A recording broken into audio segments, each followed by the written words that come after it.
नमस्कार दोस्तों, स्वागत है आपका अपने ही ज्योतिष तत्वांग यूट्यूब चैनल पर। दोस्तों, आज जन्म कुंडली में हम एक ऐसे योग के बारे में बात करेंगे जो बहुत ही अशुभ योग माना जाता है। वैसे तो जन्म कुंडली में शुभ योग भी बनते हैं और अशुभ योग भी बनते हैं। उन्हीं अशुभ योगों में से आज हम एक ऐसा अशुभ योग के बारे में समझेंगे जिसको बोलते हैं नपुंसक योग। यदि यह कुंडली में होता है तो जातक को अनेक प्रकार की समस्याएं, वैवाहिक जीवन में मतभेद एवं पति पत्नी में तनाव का माहौल बना रहता है।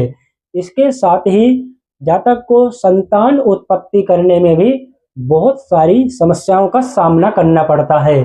भौतिक सुख एवं वैवाहिक सुख के लिए सर्वोत्तम कारक ग्रह शुक्र माना जाता है। यदि शुक्र जन्म कुंडली में निर्बल होगा तो जातक को संतान उत्पत्ति करने में भी बहुत सारी समस्याओं का सामना करना पड़ेगा, क्योंकि शुक्र यदि निर्बल होगा तो जातक में प्राणुओं की कमी होगी, जिस कारण से जातक को संतान सुख अल्प हो जाता है। संतान सुख में जातक को बहुत सारी समस्याएं आती हैं। किस प्रकार से जन्म कुंडली में यह योग घटित होगा, किस प्रकार से जातक को अशुभ फल मिलेगा यदि यह योग घटित हो रहा है, तो मैं इस वीडियो में आपको अंत में ऐसे उपायों के बारे में बताऊंगा जिससे आपको बहुत ही सरल तरीके से आप अपना वैवाहिक जीवन सुखमय बना सकें। चलिए दोस्तों, प्रारंभ करते हैं। सबसे पहले हम इस योग के बारे में बात करते हैं। यह योग मुख्य रूप से शुक्र पर निर्धारित होता है। मैं यहाँ पर कुछ योग लिख दिया हूँ। इन योगों को हम उदाहरण सहित समझते हैं कि जन्म कुंडली में कौन सा ग्रह किस प्रकार का योग निर्माण करेगा। आइए दोस्तों, प्रारंभ करते हैं। पहला योग द्वितीय पंचम सप्तम में शनि बुध युति करे। यदि द्वितीय भाव में, पंचम भाव में और सप्तम भाव में शनि और बुध एक साथ युति करे तो यह योग बन जाता है। इस योग में जातक को अनेक प्रकार की भौतिक सुख सुविधाओं में कमी होती है। इनके साथ ही साथ शुक्र भी निर्बल हो जाए, शत्रु राशि का हो जाए, पाप युक्त हो जाए, पाप दृष्ट हो जाए, या फिर बाल्यावस्था या फिर वृद्ध अवस्था में हो जाए तो जातक को बहुत सारी समस्याओं का सामना करना पड़ेगा। दूसरा सूत्र है विषम लग्न हो, चंद्र शुक्र ये दोनों ग्रह भी विषम राशि में हो। इनके साथ ही साथ जन्म नक्षत्र हो मूल, शतभिषा और मृगशिरा, इन नक्षत्रों में जातक का जन्म हुआ हो तो यह योग घटित होता है। आइए उदाहरण से समझते हैं। विषम लग्न हो, विषम लग्न कौन सी होती है? लग्न दो प्रकार की होती है, सम और विषम। जैसे कि विषम लग्न जो होती है 1, 3, 5, 7 और 9 और 11, यह होती है विषम लग्न। और सम लग्न होती है 2, 4, 6, 8, 10 और 12, यह होती हैं समलग्न। यदि आपके लग्न में कोई विषम राशि हो, यानी कि 1, 3, 5, 7, 9, 11, इन राशियों में से कोई राशि यहाँ पर लग्न पर हो, शुक्र और चंद्र भी विषम राशि में बैठे हों और जातक का जन्म हुआ हो मूल, शतभिषा और मृगशिरा नक्षत्र में, तो यह योग जन्म कुंडली में बन जाता है। आइए अगले योग के बारे में बात करते हैं। अगला योग है पंचम में शनि हो, सप्तम में बुध हो, शुक्र पापयुत हो तो यह योग बनेगा। यानी कि पंचम में शनि हो, सप्तम में बुध हो, शुक्र पापयुत हो जाए, नीच का हो जाए। जैसे कि शुक्र यहाँ हो जाए, 6 नंबर की राशि हो तो शुक्र यहाँ पर बैठ जाए, कोई अशुभ ग्रह शुक्र को देख रहा हो तो यह योग बन जाता है। आइए अगले योग के बारे में बात करते हैं। अगला योग है सूर्य बुध धन भाव में हो, शनि चतुर्थ या पंचम में हो। यानी कि सूर्य और बुध धन भाव यानी कि दूसरे भाव में हो, शनि चतुर्थ भाव में हो या फिर पंचम भाव में हो तो यह योग घटित होता है। आइए अगले योग के बारे में बात करते हैं।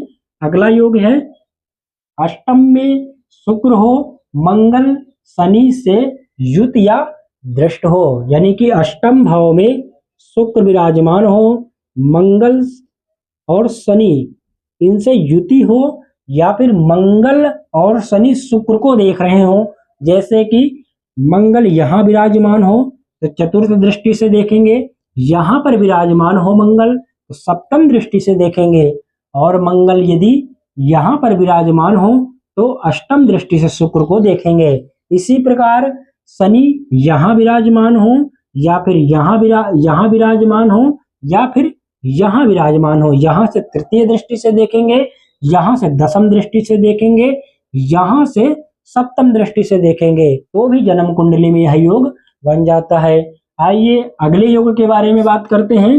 अगला योग है बुध शनि की युति हो, शुक्र अस्त हो, यानी कि बुध और शनि की एक साथ युति कहीं भी हो, जैसे बुध और शनि की युति हो और इनके साथ आकर के शुक्र भी बैठ जाए, यहीं पर शुक्र बैठ जाए, शुक्र अस्त हो, तो यह योग बन जाता है। यानी कि बुध शनि और शुक्र यदि एक साथ युति कर लें, शुक्र उसमें से अस्त होना चाहिए, तो यह योग बन जाता है। यदि इन्हीं तीन ग्रहों के साथ सूर्य देव भी आ जाएं, तो यह योग प्रबल नपुंसक योग बन जाता है। तो दोस्तों, यह थे जन्म कुंडली में कुछ विशेष योग। इन योगों के होने से जातक के कुंडली में नपुंसक योग बन जाता है। आइए इनके उपायों के बारे में बात करते हैं। यदि आपके कुंडली में यह योग बन रहे हैं तो आपको क्या उपाय करना चाहिए। जैसे कि विवाह का जो कारक ग्रह होता है वह होता है शुक्र। वैवाहिक जीवन को सुखमय जो चलाता है उसका कारक होता है शुक्र ग्रह। यदि शुक्र निर्बल होगा, कमजोर होगा, पीड़ित होगा, उतनी ही ज्यादा जातक को वैवाहिक जीवन में समस्याओं का सामना करना पड़ेगा। इसके उपाय की बात करते हैं। इसके उपाय के लिए आपको शुक्र ग्रह को बलवान करना चाहिए।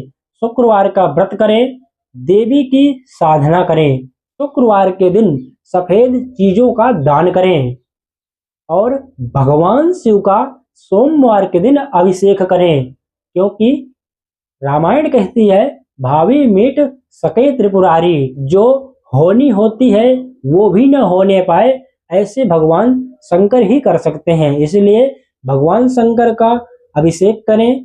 भगवान सूर्य को सुबह 1 लोटा अर्घ दें।